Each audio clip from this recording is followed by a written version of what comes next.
Guys welcome back to our YouTube channel. और आज के वीडियो में हम लोग करने वाले हैं वाक्यांश। वाक्यांश किसको बोलते हैं अगर आप लोगों को नहीं पता तो मैं सिंपल सी लैंग्वेज में आपको बता देती हूँ, जो कि जिस तरह से हमने शब्द चिन्ह किए थे। तो स्टेनो में कुछ वर्ड्स को शॉर्ट में लिखने के लिए शब्द चिन्ह बनाए जाते हैं और उन्हीं शब्द चिन्हों में कुछ और वर्ड्स मिलाकर वाक्यांश बनाए जाते हैं, जो कि कुछ वर्ड्स के एक चिन्ह होते हैं, शब्द चिन्ह की तरह ही होते हैं, जिनको हम पूरे सेंटेंस में यूज़ करते हैं एज इट इज़, यानी कि उसी तरह से। ठीक है, तो चलिए स्टार्ट करते हैं। मैं साथ के साथ आपको थोड़े लिखकर दिखाती हूँ, जिससे आप लोगों को प्रैक्टिस हो जाएगी और उसे याद रखने में आसानी रहेगी। तो चलिए सबसे पहले जो है हमारा, तो जो सबसे पहले हम लेते हैं इन को।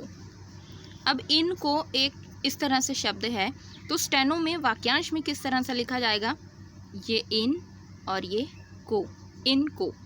ठीक है, इन के लिए हमने शब्द चिन्ह पढ़ा था इस तरह से, और जो को का शब्द चिन्ह था जो को रिप्रेजेंट करता है वो इस तरह से। क का अगर हम आधा रूप देखते हैं तो वो को बन जाता है। ठीक है, ये इस तरह से।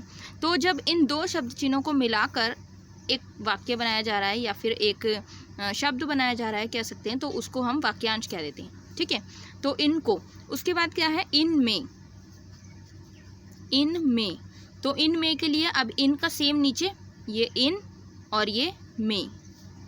नेक्स्ट अगर हम लेते हैं इन ने, इन ने, तो ये इन और ये ने। अगर हम अलग अलग लें तो ये में के लिए होता है और इन का सेम, और ने के लिए ये वाला होता है, तो इन दोनों को जॉइंट करके इस तरह से बनाया गया है। नेक्स्ट अगर हम लें इन के लिए, तो इन के लिए, अब ये किस तरह से बनाया जाएगा, ये इन, ये के और ये लिए। नेक्स्ट अगर हम लें इन्हीं का, अगर का लें या फिर के या फिर की, सभी जो है वो क से ही रिप्रेजेंट किया जाता है इस तरह से। लेकिन अगर जो को होता है तो को रिप्रेजेंट करने के लिए आधा क बनाया जाता है इस तरह से लाइन के ऊपर। ठीक है, तो इन्हीं का या इन्हीं के, इन्हीं की के लिए क्या करेंगे, ये इन्हीं और ये सिंपल का लिख देंगे, तो वो इन सभी के लिए होगा। ठीक है, और इन्हीं का जो है वो इस तरह से है, ये इन और ये ई के लिए। ये हमने प्रीवियस वीडियो में कर लिया है। ठीक है, उसके बाद क्या है, अगर हम लें इन्हीं में, इन्हीं में, जिस तरह से अभी ऊपर करके आए हैं इन में, तो उसमें सिंपल इन और में था, अब इसमें क्या है, इन्हीं में है। तो इन्हीं के लिए क्या करना है हमें, ये इन, ये ही और ये में। ठीक है, सिंपल है, इन, ये ही, ये में, इन्हीं में। उसके बाद है हमारा, अगर हम लिखते हैं इन्हीं ने, तो इन्हीं और ने, तो इन्हीं ने किस तरह से होगा, ये इन, ये नी और ये ए, इन्हीं ने। ये इन और ये ई की मात्रा के लिए इस तरह से, और ये ने के लिए इस तरह से जॉइंट करके लिखा गया है। नेक्स्ट अगर हम लिखते हैं इन्हीं को, अब यहाँ देखिए यहाँ पर को आ गया है, तो को के लिए हमारा क था लेकिन वो छोटा था, तो अब ये इन्हीं के लिए सिंपल इन्हीं और को के लिए आधा। नेक्स्ट अगर हम लिखते हैं इन्होंने, इन्होंने, तो वो किस तरह से होगा, इन्होंने के लिए सिंपल ये इन, ये इन्हों और ये ने। इन्हों का अगर हमने देखा था शब्द चिन्ह था इस तरह से। ठीक है, तो वो इन्हों और ने के लिए था वो इस तरह से था, तो दोनों को जॉइंट करके जो है ये बनाया गया है, इन्होंने। उसके बाद अगर हम नेक्स्ट ले लेते हैं इन्हीं के लिए, तो ये इन्हीं के लिए, इसके लिए किस तरह से लिखेंगे, सिंपल ये इन्हीं और के लिए ये और ये लिए, इन्हीं के लिए। लिए का भी शब्द चिन्ह है, ये आप लोगों को पता होगा, और का के की के लिए जिस तरह से मैंने बताया का, और इन्हीं के लिए ये वाला। ठीक है, उसके बाद क्या है, अगर हम लिखते हैं इन्होंने कहा, इन्होंने कहा, तो इन्होंने कहा के लिए किस तरह से लेंगे, सबसे पहले इन हो ने कहा। ठीक है, कहा, क्या, इन सब के शब्द चिन्ह हो चुके हैं पहले ही, तो अगर आप लोगों ने ये वीडियो देखी है और वो नहीं देखी तो यहाँ पर थोड़ा सा आपको डाउट हो सकता है, तो ये देख ली है उसके बाद भी वो देख सकते हैं, या अगर वो देखी है तो आप ये जो है बेटर अंडरस्टैंड कर पाएंगे। ठीक है, उसके बाद अगर ले सकते हैं इन्होंने कहा था, इन्होंने कहा था, अभी हमने ऊपर जो है वो इन वाला किया, अब ये इन्हों वाला है, तो थोड़े से ही जॉइंट कर करके यहाँ पर बनाए गए हैं। इन्होंने कहा था, तो ये किस तरह से लेंगे, ये इन्हों, ये ने, ये कहा और ये था, सिंपल। ठीक है, अब यहाँ पर जॉइंट करके लिखना है, इसलिए ये लाइन से ऊपर आ रहा है, नहीं आ रहा है, फर्स्ट साउंड है, सेकंड साउंड है, ये मैटर नहीं करेगा।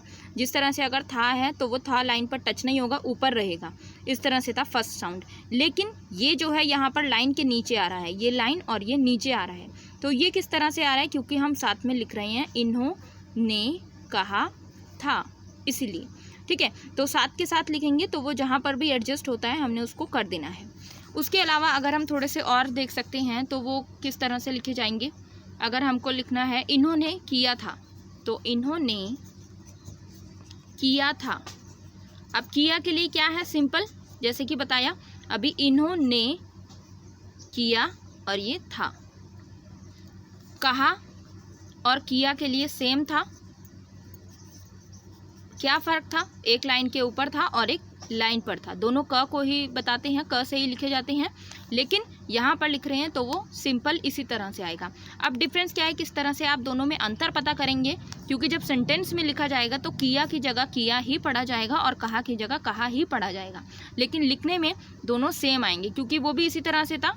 ये जो क है ये किया के लिए लगाया गया है, और जो अभी हम नीचे करके आए हैं यहाँ पर, ये वाला जो था ये हमारा कहा के लिए लगाया गया था, बट दोनों सेम थे। पर आप जब वो आगे करेंगे, सेंटेंस में पढ़ेंगे, तो आपको इजीली समझ आ जाएगा। ठीक है, उसके लिए अगर हम साथ में बोल देते हैं उनका या के या की, कुछ भी, क्योंकि सबका साउंड जो है वो सेम है, ये उन, ये का, के लिए भी यही है, की के लिए भी यही है। ठीक है, अगर को होता तो वो छोटा होता, जैसे कि अगर हम यहाँ ले लेते हैं उनको, तो वो क्या है, ये उन, ये को, जो हमने अभी पीछे किया था।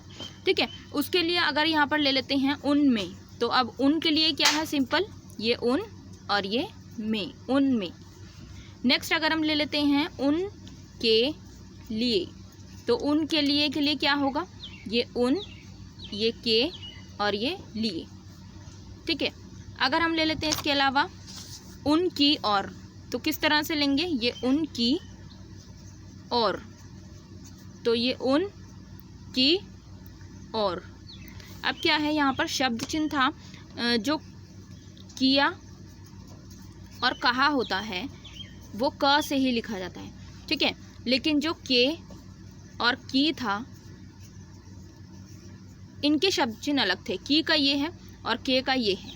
ठीक है, तो अब जब हम अगर सेंटेंस में पढ़ते हैं तो सेंटेंस में हमें अकॉर्डिंगली इनके समझ आ जाता है कि क्या लिखा है, क्योंकि सेंटेंस में आगे पीछे और भी कुछ कहा गया होता है जिनके अकॉर्डिंग हम ये वर्ड्स एडजस्ट कर सकते हैं। बट क्या है, इनके लिए हम ये वाले भी यूज़ कर सकते हैं, जैसे कि यहाँ पर किया है, उनकी और है, कि यहाँ पर जो है इस तरह से यूज़ किया गया, और जो हमने ऊपर पढ़ा उनका या उनकी, तो वहाँ पर इस तरह से यूज़ किया गया है। ठीक है, तो स्टार्टिंग में यहाँ पर थोड़ा सा कन्फ्यूजन हो सकता है, बट आप लोगों को एज इट इज़ ऐसे ही समझना है कि किस किस तरह से कौन कौन से वर्ड्स यूज़ कर सकते हैं। अगर कुछ भी डाउट रहता है तो आप लोग पूछ सकते हैं, और आगे जब हम नेक्स्ट सेंटेंस मेकिंग करेंगे तो वहाँ पर आप लोगों को क्लियर हो जाएगा किस किस तरह से इनका यूज़ किया जाता है। ठीक है, सो आज की वीडियो में इतना ही। Thank you so much for watching this video.